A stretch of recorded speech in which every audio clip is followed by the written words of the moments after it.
Today I am making a quick video of my favorite snack, fresh Pico de Gallo with chips. This time of year you might also be looking for healthier snack options, and this is a good one. If you're going for healthy, you might want to go for low sodium tortilla chips as well.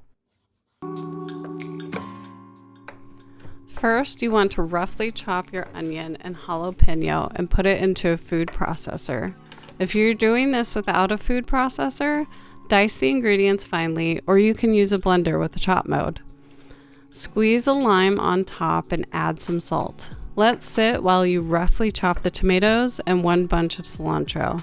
Add it to the food processor and pulse into a desired consistency.